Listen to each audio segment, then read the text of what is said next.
You'll be staying home during our family trip because it's not enjoyable when outsiders are around. As for souvenirs, if I remember, I suppose I could bring you something. Came the triumphant voice of my mother-in-law over the phone. I was supposed to go on this trip with my in-laws and my husband. Yet, here I was, left behind. Ever since we got married, my mother-in-law, who dotes on her son, never lets a day go by without making a snide remark or nagging me. Stay at home. That's going to be a problem. Upon hearing my response, my mother-in-law laughed as if mocking me. Is that a problem? Poor you. Just think of it as punishment for not listening to my advice. The phone line went dead abruptly. A problem. Not me, but you guys, right? My name is Jessica. A 30-year-old working housewife. I manage household chores and work part-time at the local supermarket. It's been 3 years since I married my husband, Mike. Mike was a coworker at the company I used to work for. Although we belonged to different departments, we were on the same floor and often chatted even before we started dating. What brought us closer was a year-end party at the office. At this cross-departmental gathering, I happened to sit next to Mike. We were already close, so our conversation flowed as usual. Mike excused himself to go to the bathroom at one point, and I was left listening to the lively chatter of the group next to us. That's when a drunken boss from another department started to bother me, persistently urging me to drink more. Not sure how to respond, as he was a boss I rarely dealt with, Mike returned from the bathroom just in time. He glanced at me and the boss, then calmly placed his hands on the boss's shoulders and led him away to another table. After a while, Mike returned to our table alone and asked me, "That guy really can't handle his alcohol, can he? Are you okay?" That was when I began to see Mike in a different light, and I confessed my feelings first, which led to our relationship. Our relationship progressed smoothly from there, and we got married 3 years ago. While we don't have children yet, our relationship as a married couple is solid. Despite the fulfillment of our married life, there is one issue that troubles me. That is my mother-in-law, with whom we are living. Currently, Mike and I are living in his parents' house. When we first got married, we lived in an apartment, but there was a fire in the neighboring unit, and our apartment was also flooded due to the water used in the firefighting effort. We had no choice but to evacuate as the apartment was uninhabitable. We were at a loss about where to go while the apartment was being repaired when Mike's mother offered, "Why don't you two stay at our place?" We took up her offer and decided to live with Mike's parents. We were grateful for their offer at the time. The problem started after we moved in. Although she occasionally made snide comments even before, I had accepted them because of her deep love for Mike. However, after we started living together, the intensity of her nagging increased. For instance, one weekend. It happened as I was enjoying a cup of coffee in the living room after finishing all the housework. My mother-in-law, who had been out, came home and immediately started bustling about the house. Then she came up to me and said, "Jessica, your cleaning is too sloppy. You need to spend more time on it and put some gratitude into it for your hardworking husband. As his wife, it's your duty to support him. I can't believe you can't even do this much. You're failing as a wife. If you're unhappy, then leave. Right now." To be honest, I thought, here we go again. I've been told the same thing almost every day. After all, the only reason she let us live together is because she wanted to live with her son Mike again, and my presence as a wife is probably nothing more than an annoyance to her. Mom, please don't be so hard on Jessica. Well, there is some truth to what you're saying. Even if she's working part-time, slacking off on housework isn't good. More often than not, Mike tends to side with his mother. While it's not wrong to value his biological mother, I sometimes wish he would stick up for me, his wife. In fact, it's not my intention to neglect house chores. Despite working 4 days a week, even if it's for a short time, I've never once neglected my duties of managing the household chores for our family of 4. This remains true even when I'm not feeling well.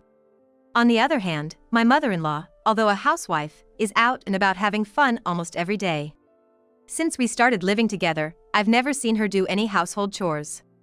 However, given that we're living under her roof, I can't openly complain. In this awkward environment, I just kept my patience. Then one day, something unusual happened. Mike suggested that we should go on a trip, just the two of us. Why don't we go to a spa resort next month?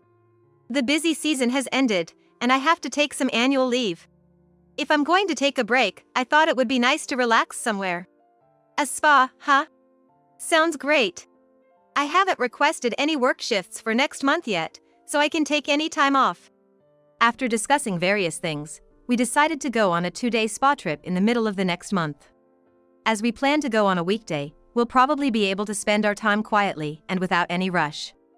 I was so excited and couldn't hold back. I kept gathering information about our destination whenever I had time. And just when I thought we should start booking our stay, my mother-in-law started to say something outrageous. Jessica, I heard you're going on a trip with Mike. Why didn't you tell me? To be honest, I was afraid she would say something like I'm going too, if she found out. But I couldn't say that, so as I was fumbling for words, my mother-in-law sighed in exasperation. Then she said exactly what I was afraid she would. Next month is the anniversary of my husband and me. I'd love to celebrate with a family trip. I think a luxurious hotel would be nice. Like a child, my mother-in-law started to throw a tantrum about wanting to go. Of course, I don't want to go on a trip with my mother-in-law at all. But this time, Mike and I were thinking of going by ourselves. How about we go together next time? I tried to be as accommodating as possible in my response. But my mother-in-law wouldn't back down. It's not the same if it's not this time. It's our anniversary celebration. If that's the case, she should just go with her husband. Just as I was about to say that, Mike came home from work. Mike, welcome home. I was just talking to Jessica about the trip. Oh, I can't wait. My mother-in-law, already excited to go, started to express her wishes. And Mike seemed to agree with her. I wondered who let the cat out of the bag about the trip, but with the way things were going, it was probably Mike who told my mother-in-law. Noticing my gaze, Mike looked a little uncomfortable. Mom's really looking forward to it, so let's postpone our trip for another time. It'll be even more fun if we all go together. From the way Mike was talking, it seemed like he'd already decided we were all going on the trip. Then my father-in-law joined in, saying, "A vacation, huh? Sounds like fun." With that, it became impossible for me to refuse going on this trip with the 4 of us. All right, next time, it's just gonna be the 2 of us, promise. Although reluctant, I agreed, and Mike gave me a look of relief. I wasn't quite satisfied, but there was nothing I could do about it at this point. At the very least, I decided I would be the one to choose the sightseeing spots we wanted to visit and the local dishes we wanted to eat, so I took on the task of making all the hotel reservations and planning the sightseeing schedule. My mother-in-law dislikes making such preparations, so my suggestions went through without a hitch. Then came the day of the trip. I had packed everything like clothes in my suitcase the day before, so the plan was to get up an hour before departure, have a leisurely breakfast, and then leave the house.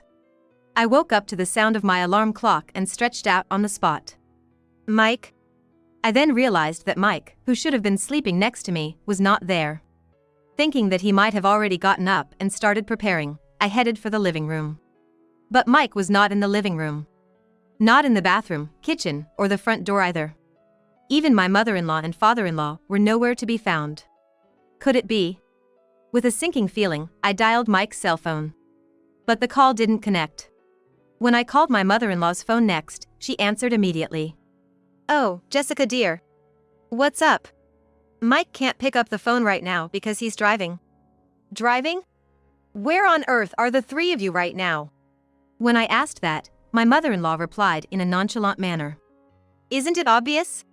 We're on a family vacation. We can't enjoy a family vacation with an outsider around, so you'll have to stay at home. If we remember, we might even get you a souvenir." I could hear my mother-in-law's triumphant voice over the phone.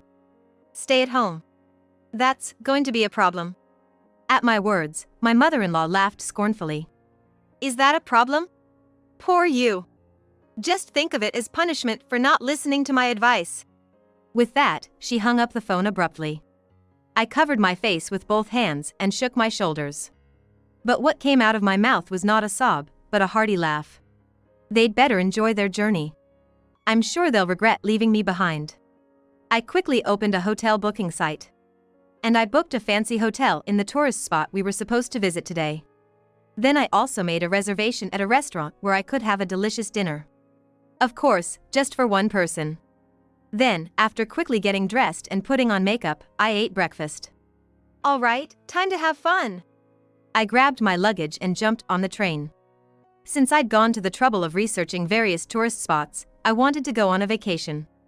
With that single-minded desire, I set off on a solo trip. It's a small tourist spot, so I might run into Mike and in-laws, but I'm not bothered. After all, they're the ones at fault. As I was thinking about this, the train finally reached its destination. From this point on, I'll forget about my mother-in-law and Mike and enjoy myself to the fullest. With that in mind, I walked into a quaint boutique I spotted, had tea in a trendy cafe, and mingled with the locals, thoroughly enjoying my trip. And as the day turned into night, it was finally time to check in. The hotel I'd booked was among the top luxury hotels in this area. I thought I needed to do something as drastic as this to refresh myself. As I passed through the automatic hotel doors, heading towards the check-in counter, I heard a woman's loud voice. "Why can't we stay here? We're willing to pay." Looking closer, it was my mother-in-law causing the commotion. Of course they wouldn't be able to stay as this wasn't the hotel I had booked for the four of us. Observing from a safe distance, I noticed Mike spotted me as he exclaimed, "Hey! Jessica! What's going on? We couldn't stay at the hotel you had booked, so we had to find another hotel, and they're full." As he approached me aggressively, my mother-in-law did the same. Her face was turning beet red with anger. Well, that's expected. After all, they won't hand over the keys unless the person who made the reservation is present. It's a security measure. I did warn you, didn't I? At this point, they finally seemed to realize their foolishness, exchanging glances in utter disbelief. Just as they were about to create more ruckus, several hotel staff members rushed over. The sight of my mother-in-law being gently but firmly escorted out of the hotel was quite comical. "Remember this. We will stay in a place far more luxurious than this hotel." Feeling somewhat relieved, I decided to check into the hotel, leaving my accommodation-less mother-in-law and Mike behind. After completing the check-in process, I was escorted to my room. With its clean decor and luxurious interior, I felt as though I was in a dream. Once I put down my luggage, I decided to explore the hotel. After strolling around the hotel for a while, I returned to the check-in lobby. Guests keep coming in. I sat on the sofa in the lobby and was spaced out for a while when a pair of young women sat next to me. The two were excited, exchanging their impressions of the hotel. And they started to talk about something interesting. "Hey, do you know? It's about the hotel near the station. There's a very bad rumor about it. Apparently, you can hear hallucinations in the second-floor room and all your belongings get stolen. Not only that, but it seems there was even a case where someone died. And no one knows who's responsible to this day. We're lucky to be staying here, aren't we? Is that true? But why hasn't anyone been arrested? You would call the police in such a case, wouldn't you? Well, there are rumors that the hotel staff are in on it too. So scary." What a dangerous story. When I casually looked at the time, it was almost time for my dinner reservation. I stood up in a hurry and rushed to the restaurant. I'm so satisfied. After enjoying the dinner, I returned to the hotel.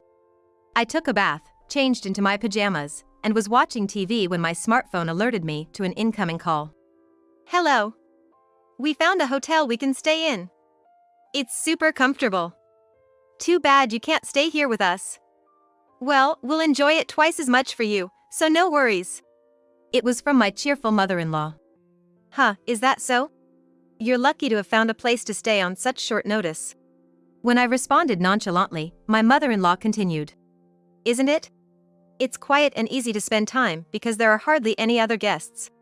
It's close to the tourist spot and it's a beautiful hotel. I wonder why that is." That's when I realized. Could it be the hotel near the station? That's right. What about it? I remembered the story about the bad reputation hotel I heard in the hotel lobby before I went to dinner.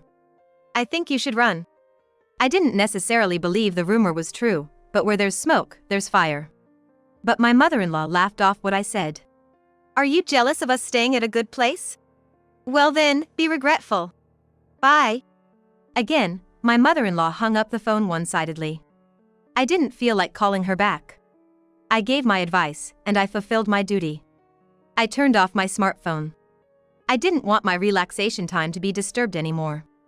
After that, I spent a leisurely time and fell into a comfortable sleep. And the next day. After checking out of the hotel, I visited the tourist spots I couldn't go to the day before, and arrived home when the sun was setting. There was light leaking out of the windows of the house. It seemed that the three of them had already returned home. "I'm home," I purposely announced my return in my usual tone. When I opened the door to the living room, all three of them started making a fuss at once. I, who was taken aback, managed to calm the three down. Then my mother-in-law started to talk about the incident that happened last night. After the three had gone to sleep, there seemed to be rustling sounds. Then, my mother-in-law reported hearing the noise of someone entering the room. Paralyzed by fear, she quietly stayed in bed, and the intruder seemed to wander around the room for about 10 minutes before silently leaving. Feeling relieved, my mother-in-law drifted back to sleep, only to wake up the next morning to find that all of their belongings, including the wallets and smartphones that were supposed to be on the desk, had vanished. All that was left was the coin pouch and key holder that Mike had put in his jacket's inside pocket. In a panic, they informed the hotel staff, only to be told, "Please pay for the room at least," and didn't even call the police. The troubled trio used the coins Mike had to make a call from a public phone to a relative living nearby, asking for help. Fortunately, the relative seemed to arrive quickly, covering the hotel charges and somehow getting them back home. They said they would go to the police to report the incident soon, and that's when their anger turned towards me. "If only you had told us more seriously to run. We wouldn't have ended up in this situation." "That's right. You bear some responsibility for this incident, Jessica. What are you going to do about it?" But if my in-laws hadn't left me behind to go on a trip, this wouldn't have happened in the first place. When I expressed this candidly, Mike raised his voice. "Shut up. You're just the wife, don't get cheeky. We're getting a divorce. I can't put up with you anymore." I was too flabbergasted to say anything.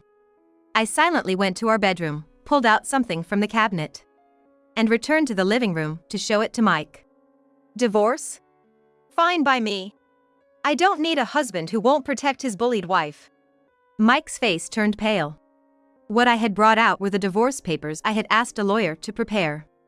I had been preparing for this day might come. Perhaps not expecting that I would agree, Mike was flustered. "Eh? No, maybe we should think about it a little more." But then, mother-in-law seized the opportunity to start pushing Mike towards the divorce. "You should just get rid of such a horrible wife now. Your mom will find you someone new." Unable to go against his mother, Mike eventually agreed to the divorce. "Well then, goodbye. Please enjoy your life with your beloved family." I ignored Mike, who was breaking down on the spot, and walked out of the house. Later, through my lawyer, I submitted the divorce papers, and the divorce was successfully finalized. Several times after that, Mike pathetically begged me to get back together, but of course, I ignored all of them. "I'm going to protect Jessica from now on," he said, but it was too late. On the other hand, mother-in-law, who had managed to get rid of the pesky me, seemed to be in high spirits for a while, but that didn't last long. The news of the divorce and the end of their cohabitation spread in the neighborhood, and the rumor-loving people traced it back to her harassment of me, exposing her nasty character. She started getting pointed at from people around her, and it seemed that finding a new wife for Mike was no longer a priority. I returned to my hometown and managed to find a new job thanks to a friend's introduction. I've had enough of marriage for now. I think I'm going to enjoy being single for a while.